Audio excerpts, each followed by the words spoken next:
Hola a todos, hoy tengo el gran placer de estar con Alexander Dugin. Él es un gran pensador, un filósofo ruso y también un arquitecto en las ideas de lo que conocemos como el mundo multipolar. Muchísimas gracias por estar con nosotros, profesor. Realmente debo confesar mi gran placer de estar aquí con usted. Bienvenido. Muchísimas gracias. ¿De qué hablamos cuando hablamos del mundo multipolar? ¿Usted por qué empezó a idear ese mundo y cómo ha avanzado? La idea del mundo multipolar no es la continuación del orden de Westfalia con los estados nacionales con mayores representantes, los sujetos del derecho internacional. Es algo diferente. Es para empezar. Hay que comprender que se trata de una forma del mundo que no existía, de algo nuevo. No es el orden basado sobre la soberanía nacional, porque los sujetos esenciales, más importantes del mundo multipolar es los estados civilizaciones, no los estados nacionales. Solamente grandes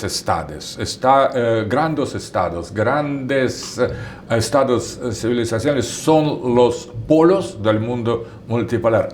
Para alcanzar a esta posición, a esta posibilidad de definirse Estado-civilización, hay que cumplir integración regional basando sobre la comunidad de la civilización. Por ejemplo, en el caso del Occidente, hay muchos países, estados-nacionales, estados-naciones que forman un Occidente. El Occidente con OTAN, Atlantismo, con este Occidente que se comporta como algo unido, con los mismos intereses, con las mismas organizaciones militares, políticos, económicos. Occidente es polo. O es claro, pero no es único, no es el mundo unipolar. Multipolaridad presupone que existen también otros polos que el Occidente. ¿Cuáles? Ninguna oposiciones, es claro que la China de hoy es otro polo muy grande, civilizaciones diferentes, comparándola con la civilización occidental, con su unificación, su grande poder económico, militar, tecnológica. Tercer polo, tercer estado de civilización es la Rusia. La Rusia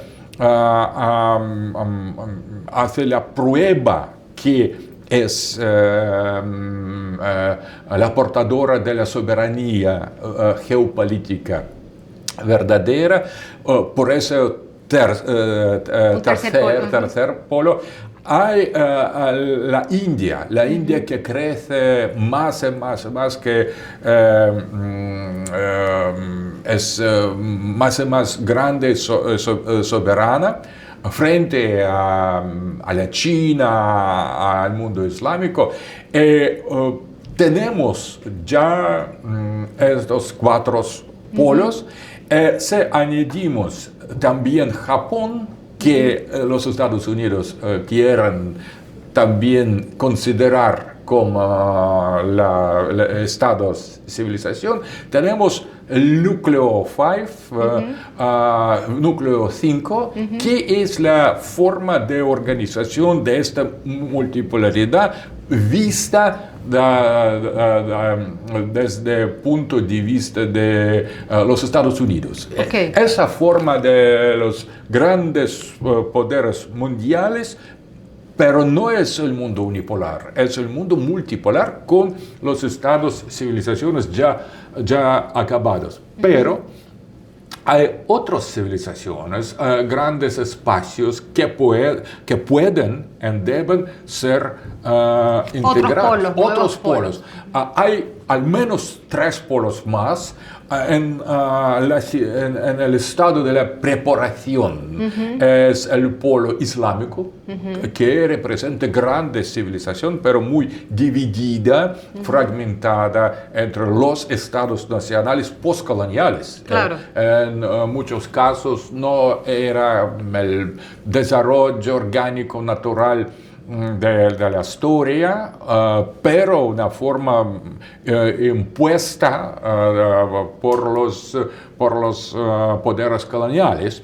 Es otro África, claro, continental, grande civilización con muchas potencias, poder, posibilidades, pero desintegrada al estado presente, y su América Latina, que es la patria grande. Era el proyecto de la liberación de América Latina de los poderes coloniales europeos en las cabezas de Bolívar y otros creadores y autores de la independencia.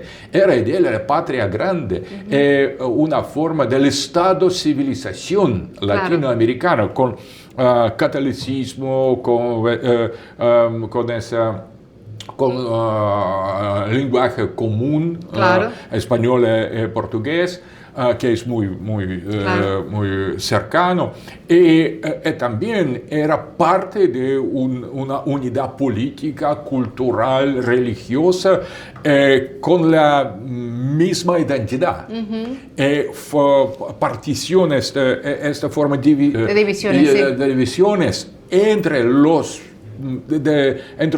partes del mismo pueblo, del mismo civilización, una forma de postcolonialismo, de postcolonialismo, y los poderes coloniales quieren continuar esta división para manipular los diferentes países nacionales, quienes son en verdad soberanos. Por esa multipolaridad presupone una integración en las fronteras, en los límites de la misma civilización. Por eso estoy en favor de la unificación de América Latina, que debería en el futuro proponer al mundo el polo independiente, un polo con la identidad muy profunda y muy concreta, muy diferente para otros,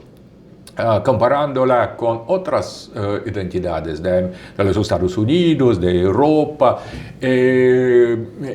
Creo que es el destino de América Latina,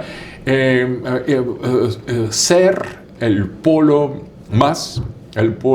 grande polo de la civilización.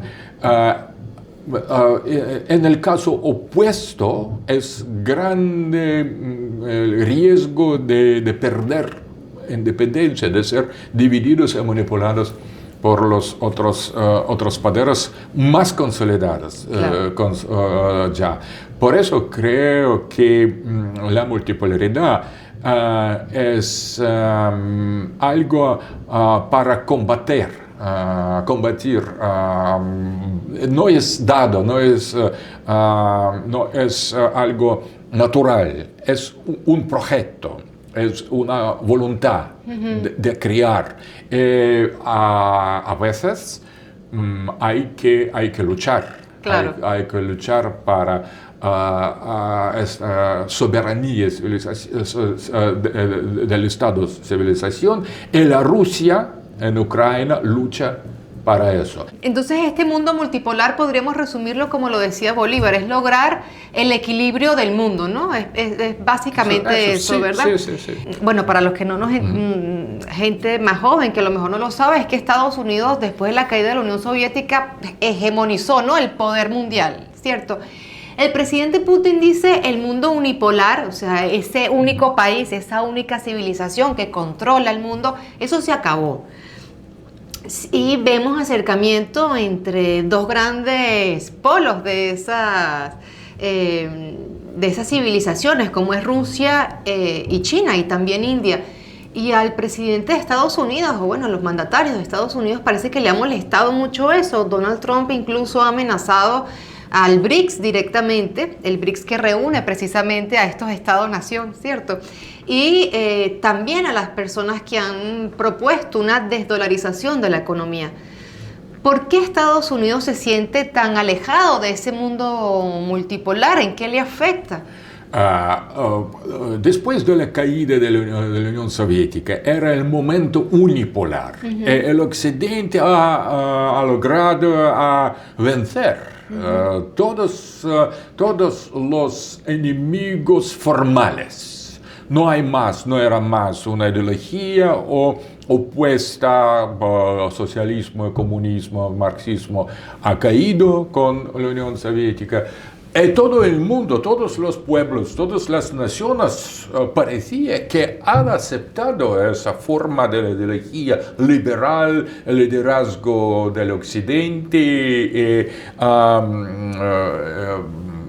su poder mundial. Era el fin de la historia, como Fukuyama decía. No es fácil de perder, de dejar a otros una parte de ese dominio global que el Occidente desde este momento de la caída de la Unión Soviética ha tenido. Pero el Occidente no puede más dirigir al mundo, no es posible. No. Eso es la contradicción esencial para el Occidente. El Occidente es una contradicción teórica, filosófica. El Occidente no puede más controlar todo el mundo, pero no puede dejar a otros controlar ellos mismos. Claro. Es una contradicción. Trump logró el poder precisamente jurando a su base electoral de aceptar multipolaridad, de dejar intervenciones, de cambiar política de los globalistas que ha criticado como Deep State, Estado profundo. Trump él mismo ha dado la grande crítica a ese mundo unipolar y ha querido oponer a esta visión su idea de Make America Great Again, hacer América grande otra vez. Pero totalmente por el camino totalmente diferente. No más jamás las intervenciones, concentrarse en los problemas internacionales, acabar la inmigración, restaurar orden, acabar con esta forma del liberalismo, ultraliberalismo, de la política de género, gender politics. Sí, la política de género, también la eutanasia, todo eutanasia. Ha prometido a su... Que cada quien haga con su vida lo que le dé la gana y no hay... Sí. Claro. Pero al mismo tiempo, Trump no ha podido de realizar estas promesas. Creo que está bajo influencia de los neoconservadores. Los neoconservadores no eran los que piensan como Trump, como MAGA, movimiento MAGA. Pienso que Trump ha caído bajo influencia de estos neoconservadores, de Rubio, de Lindsey Graham y otros que quieren continuar la política unipolar, globalista, pero con otra forma. Por eso influencia del Netanyahu, del Israel, es muy grande en los Estados Unidos, que han destruido todas las promesas que Trump ha dado a la gente que ha votado para él. Creo que las mismas tendencias, los mismos círculos neoconservadores están responsables para esa posible preparación a la agresión contra Venezuela, esa forma de la presión tan grande contra su país, que grande país, con grande historia, con grande Hugo Chávez que admiramos todos aquí en Rusia, en el mundo entero. Creo que Venezuela es el ejemplo de la no submisión al poder hegemónico. Los neoconservadores americanos han escogido la Venezuela como el objeto de la agresión. Trump, que ha prometido totalmente diverso, las cosas totalmente diferentes, finalmente ha caído bajo su influencia. La Rusia... Pero cae, a mí me genera la duda, ¿es Trump influenciado por estos neoconservadores o es Trump admitiendo que Estados Unidos está prácticamente ya agotado, devastado y necesita los recursos naturales de América Latina para volver a ser grande otra vez? Pero es la manera criminal de adquirir, de tomar los recursos naturales. No, sin duda. Lo que quiero decir, ¿es él también el que está convencido de eso, que necesita el petróleo de Venezuela, o es simplemente influido por otra gente? Creo que Trump tiene una mentalidad del mercante. Por eso no puede dar como explicación de sus acciones las ideas geopolíticas, ideológicas, idealistas. Es businessman. Por eso, pero no creo que Trump, los Estados Unidos, radicalmente dependen del petróleo venezolano. Creo que tiene sus propios volumen de los recursos naturales, pueden desarrollar su propia economía sin eso. Pero es una forma de explicación en el nivel mercantil de los intereses mucho más ideológicos. La idea del restaurar la doctrina Monroe para reintroducir esa forma del control imperial, colonial, sobre el continente latinoamericano. Y por eso creo que no es una agresión solamente contra Venezuela, es una forma de la agresión del norteamericano contra toda otra América, contra toda América Latina y el Caribe. Claro.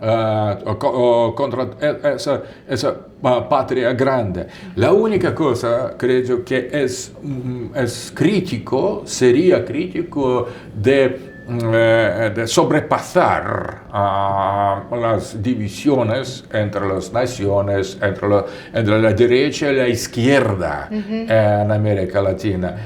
Creo que es necesario hoy de superar. Claro, esa diatriba. Sí, superar esas formas de derecha, porque el patriotismo latinoamericano puede ser de derecha o de izquierda, no es necesario de insistir.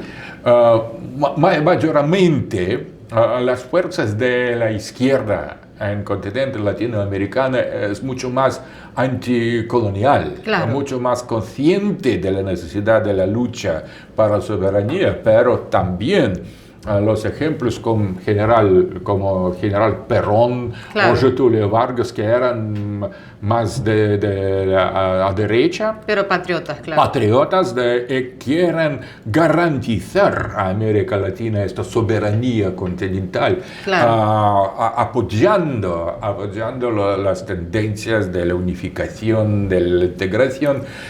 Por eso hoy es el momento de la confrontación directa entre presidente Maduro y Venezuela actual contra los Estados Unidos de América. Es el momento del despertar de la conciencia continental y de despertar la conciencia multipolar de todas las sociedades de América Latina, porque los neoconservadores norteamericanos atacan no solo a Venezuela hoy, pero también todos otros países, Colombia, Brasil, Argentina, Chile. México. No es posible, México, no es posible decir que se trata solamente del conflicto de los Estados Unidos contra un país Latinoamérica. Es el conflicto entre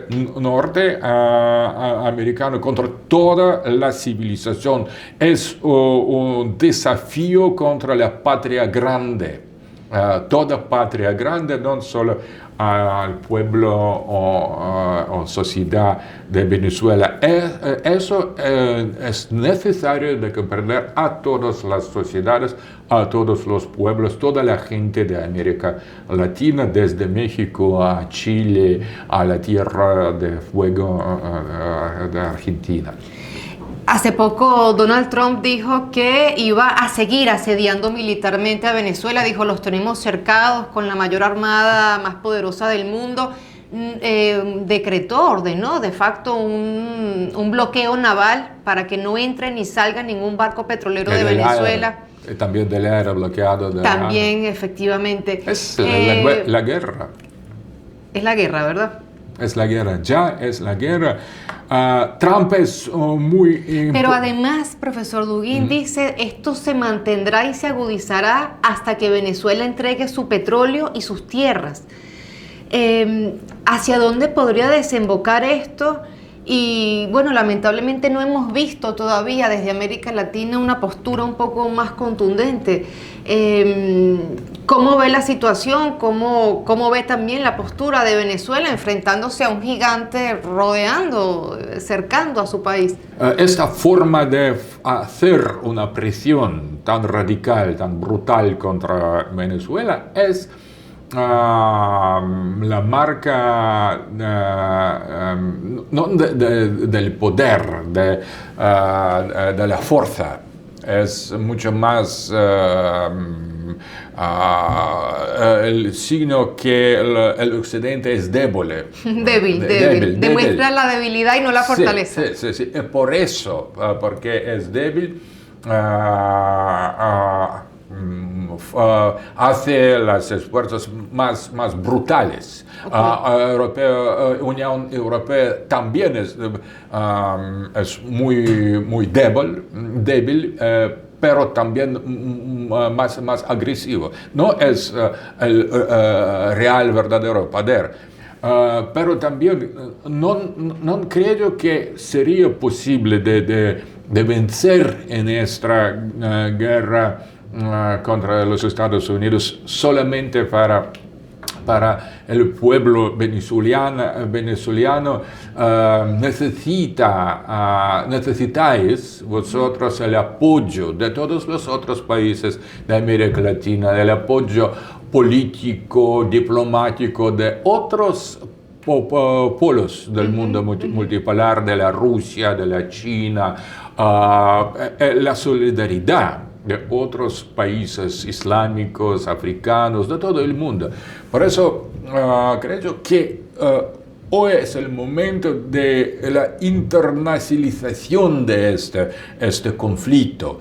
Hay que explicar al mundo, hay que hablar con el mundo, con toda la humanidad, que no se trata solo de la Venezuela. Hoy Venezuela, mañana todos los otros. No es posible de decir cómo Israel ha vencido después de hacer un genocidio de Gaza, ha casi vencido otros países islámicos uno después del otro. Hoy es el momento de reaccionar, de dar la reacción común. Hay que dirigirse a toda la humanidad, porque se trata no de suerte, del destino de un solo país o claro. un solo país aislado. Claro. Se trata de una agresión contra independencia de contra todos. lo que debería ser un polo Sí, de civilización, como usted decía, ¿no?, al principio. ¿Cómo ve al presidente Nicolás Maduro? Porque le han amenazado de todas las maneras, han puesto precio a su cabeza y le dicen, si te vas y nos entregas al país con sus riquezas, se acaba todo, y él se mantiene. ¿Cómo usted evalúa la postura de Maduro? Presidente Maduro es chavista, es verdadero chavista, sigue continúa el camino heroico del presidente Chávez, que ha dado la luz a esta lucha para independencia de los pueblos de América Latina. Sigue su camino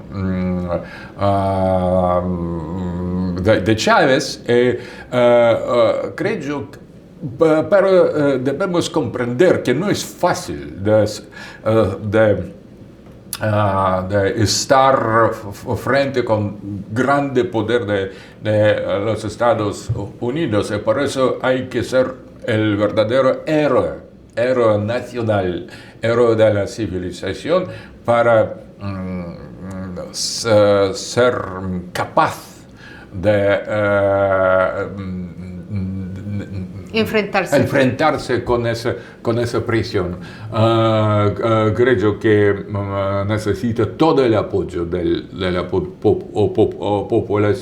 población de la Venezuela, no solo los que quieran Maduro, pero también que puede ser, tienen algunas críticas contra su gobierno. No se trata del Maduro, hoy se trata del principio de la independencia y soberanía del mundo América Latina. ¿Y qué pasa si se pierde esa independencia y soberanía? Porque a lo mejor podría haber gente que diga, ay, bueno, entréguenle el petróleo, entréguenle todo para estar tranquilos. ¿Qué pasa? No es posible. Hoy ellos quieren tomar petróleo, mañana las tierras, el día después de la mañana ellos vendrán para tomar las casas, matar a la gente. No es posible dejar al invasor nada. Hay que luchar para dignidad, libertad de su suelo, de su pueblo, de su economía. No es posible vender la patria. Nunca acaba con algo positivo. Hay que defender la patria. Es el deber de todo ser humano libre con la conciencia independiente. Por eso no creo que es posible vender la patria obtener la vida de paz. No es posible.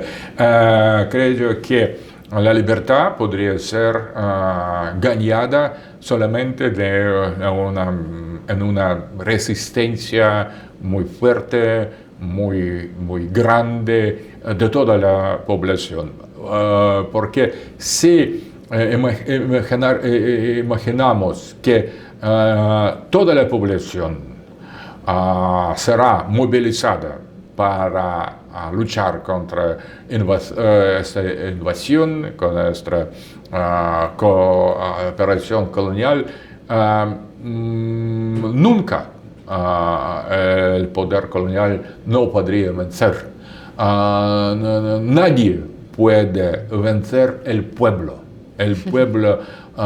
unido, el pueblo que tiene dignidad, la conciencia histórica y la identidad, es invencible. Pero también pienso que hoy es el momento de dar una formulación a ese conflicto de la parte de Caracas. Caracas debe dar una nueva fórmula de este conflicto para explicar a toda la humanidad de qué se trata. No todo el mundo conoce las razones verdaderas de esta tensión, de esta situación. Por eso creo que las medias, la política, diplomacia venezolana debe activarse, debe despertarse. Hay que lanzar apelo a todo el mundo. ¿Cuánto conversábamos hace poco de que Donald Trump llegó a la presidencia con este movimiento MAGA, Make America Great Again, para primero poner atención a los problemas internos de Estados Unidos no intervenir más en asuntos externos? ¿Cuánto le podría costar a Trump dejarse arrastrar, si es así, por estos neoconservadores y traicionar a su propio movimiento con una agresión a Venezuela? Vemos que ya empieza a perder su popularidad, su apoyo. Más y más sus enemigos políticos ganan más y más puestos en las elecciones diversas de los estados regionales. La parte de su partido ha traicionado recientemente Trump en los votos para sus proyectos de limitar el poder de los juicios. Trump, la grande parte de su base electoral, pierde esperanza en Trump. Puede ser que quiere restablecer su popularidad con la victoria grande, rápida sobre Venezuela. Claro. Es difícil de decir si sería así, pero que es cierto que si la oposición y la resistencia sería bastante grande de la parte del pueblo venezolano, eso puede resultar en la fin de Trump.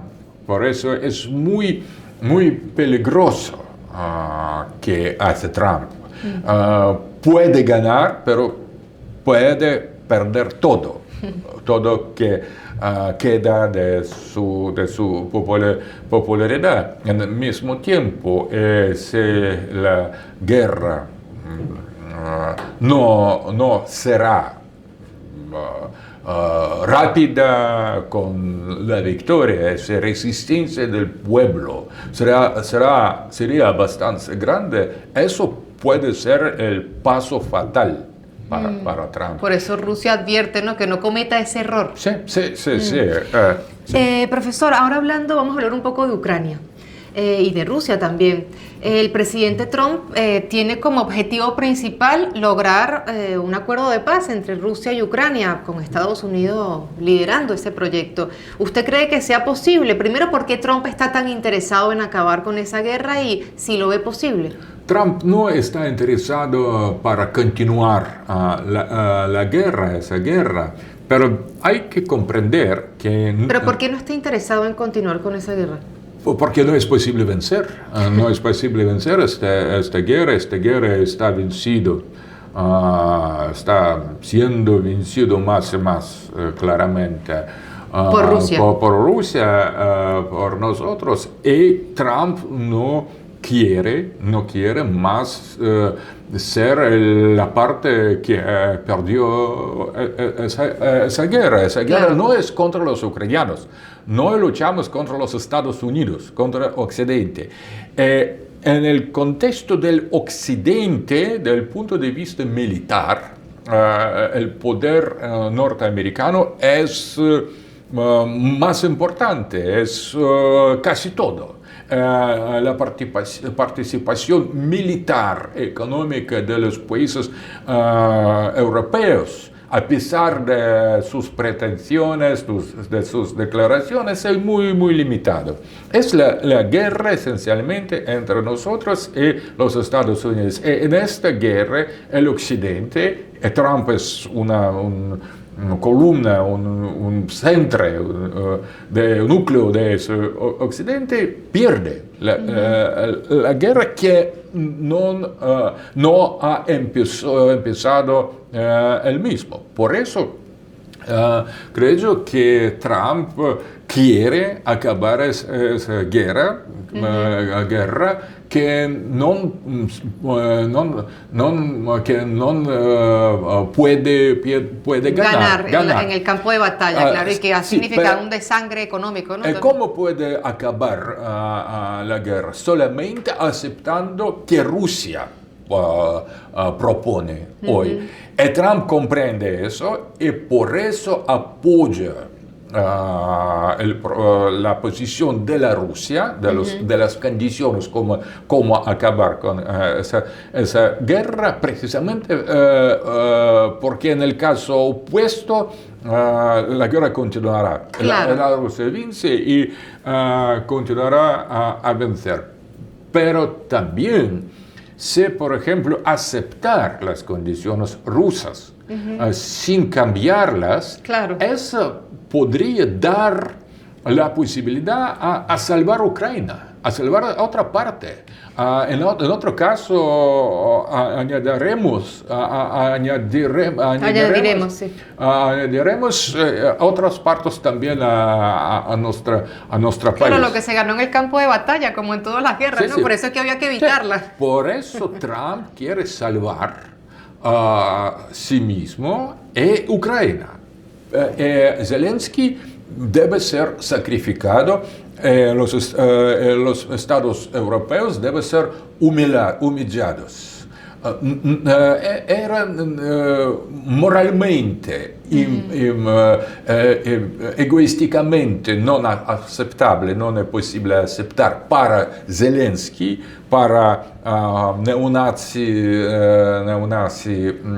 ucranianos y Unión Europea. Pero para Occidente en general no sería grande pérdida.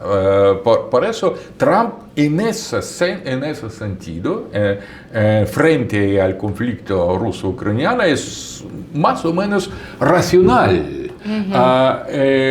se conduce de una manera lógica, racional, para acabar de verdad esa guerra. Los muy grandes obstáculos son Zelensky y Europa.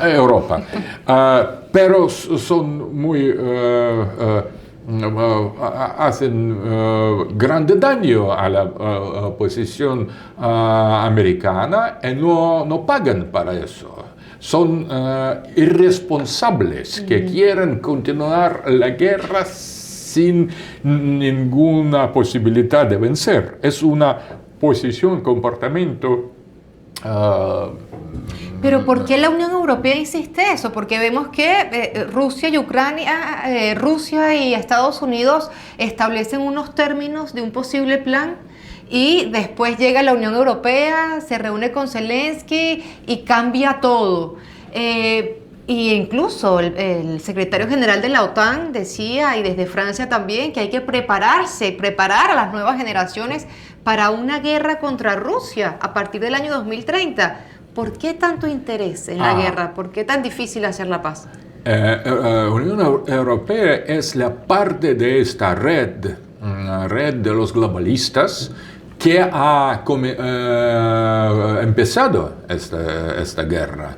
Biden, pero han empezado esta guerra cuando en Washington eran los globalistas como ellos, los globalistas, los representantes del Estado profundo americano, los ultraliberales han empezado esa guerra y Unión Europea y Zelensky eran los instrumentos en eso. Hoy Trump ha llegado al poder, en ese sentido orientación de Washington cambió radicalmente su estrategia, pero Europa, Unión Europea, es una continuación del sistema globalista que no es dirigente más en los Estados Unidos. Por eso continúo con las ideas precedentes, continúan de hacer lo que ha nacido en primera fase. Odian Trump. Trump para ellos es como Putin, un poco como Putin, quieren continuar a luchar para conservar unipolaridad, globalismo, liberalismo planetario, en la situación donde Trump mismo no quiere hacer lo mismo, continuar en ese sentido. Eso explica por qué la Unión Europea se comporta de esa manera. Profesor, yo recuerdo que en el año 2022 asesinaron a su hija, a Daria Dugina. El atentado era contra usted, tengo entendido, ¿no? ¿Qué significó eso para usted? ¿Cómo lo llevó? El objetivo era como neutralizarlo usted, sacarlo del medio de alguna manera. ¿Cómo uno se sobrepone a eso? Personalmente es tragedia tan grande que no puedo llevar eso.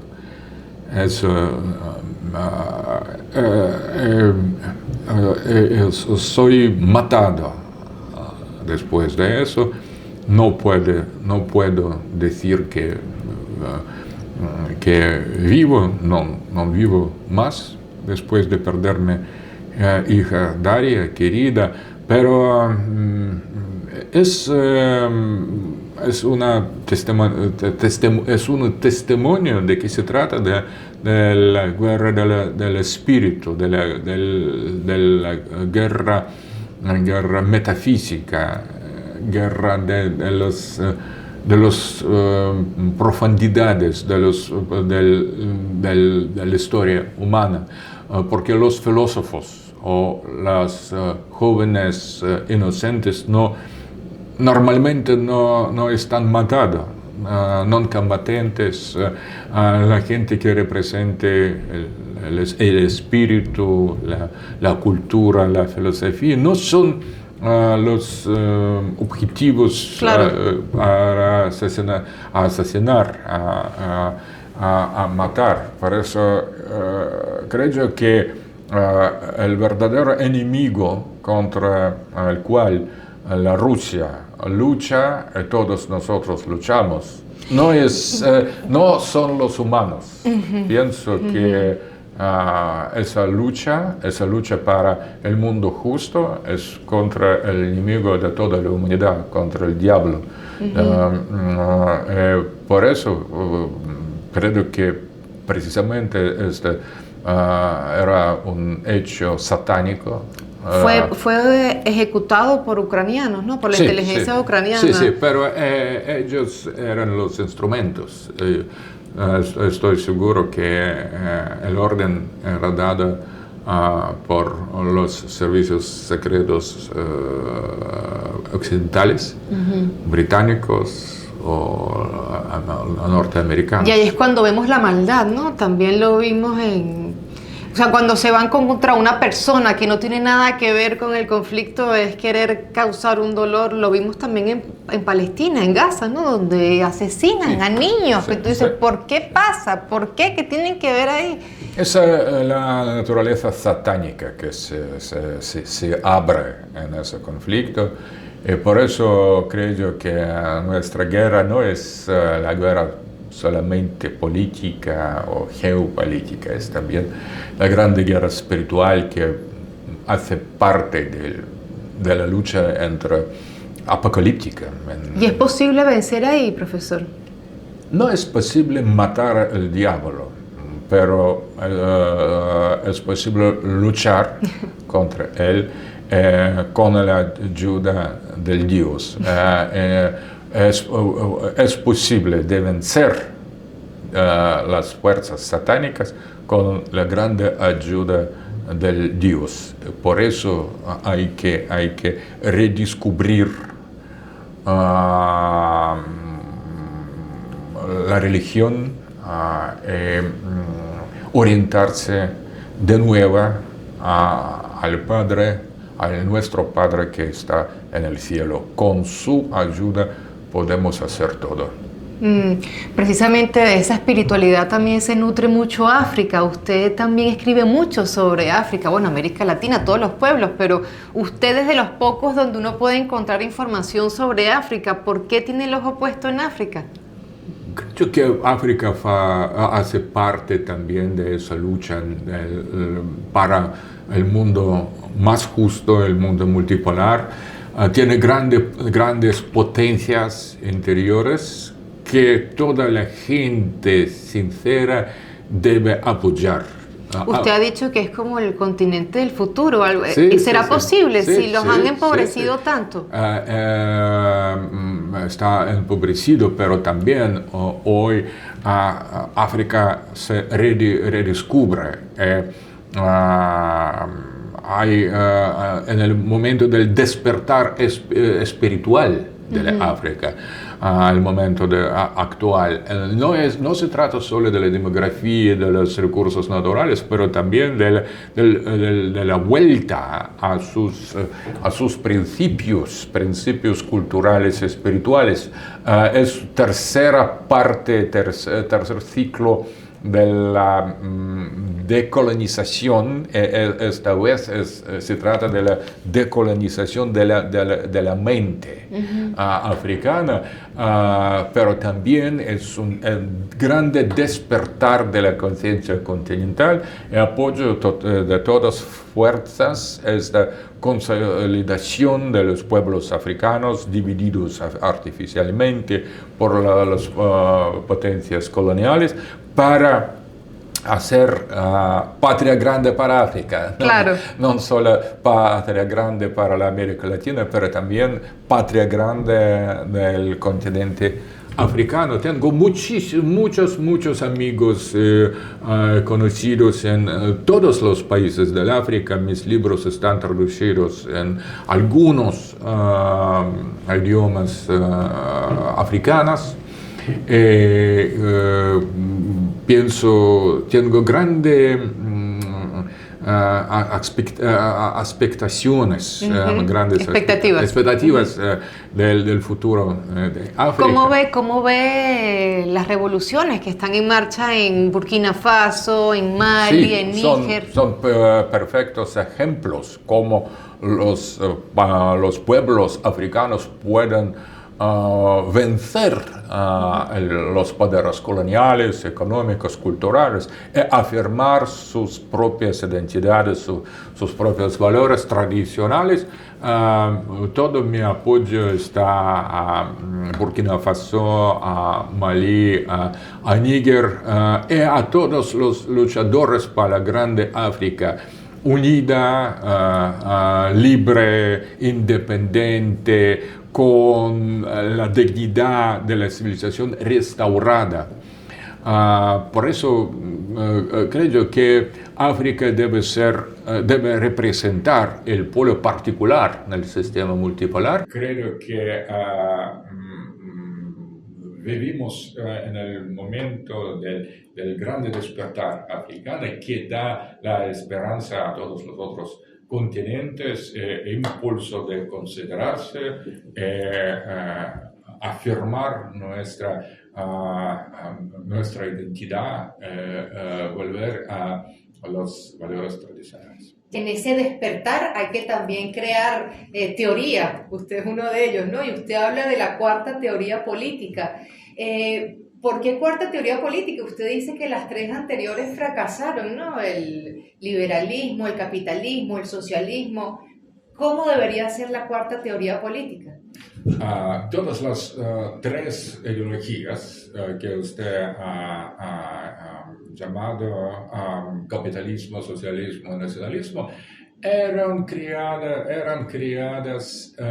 por el occidente moderno. Todas son las formas del pensamiento político del occidente moderno y no son adecuadas a otras civilizaciones.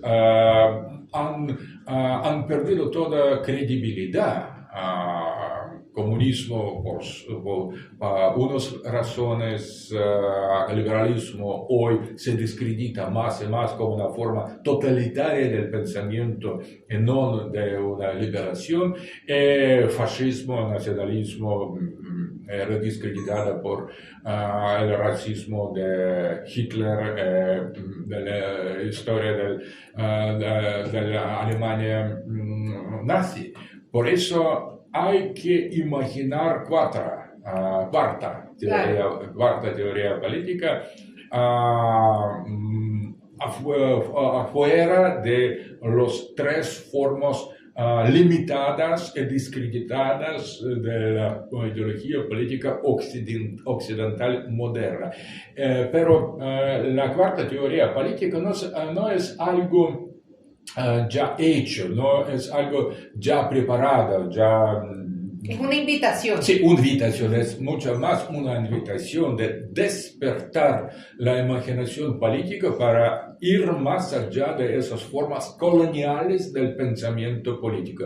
Por eso no debería ser una cuarta teoría política universal adecuada para todas. Es una invitación a todas las civilizaciones de organizar su manera de pensar lo político basándose sobre sus valores tradicionales. En el caso, o si faltan las formas preoccidentales, premodernas, se puede imaginarlas.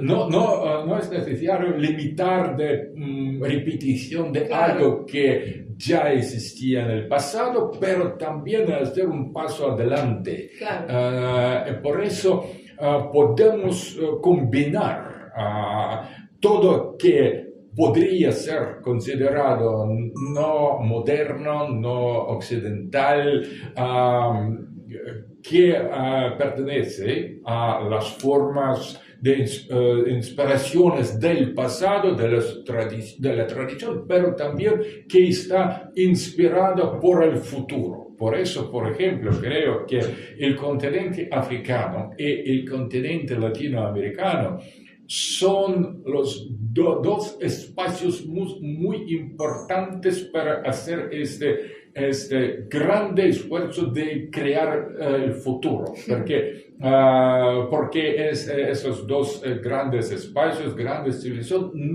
todavía no han dado la forma acabada de la organización política. Por eso es un despertar de la imaginación política orientada al futuro. Uno de los autores muy importantes latinoamericanos ha dado la imagen a la civilización futura latinoamericana, la imagen de Ariel, del espíritu que puede combinar las contradicciones, que es muy sutil, quien puede representar la plasmación de la identidad muy particular de los pueblos latinoamericanos. Por eso creo que la búsqueda de esa cuarta teoría política puede unir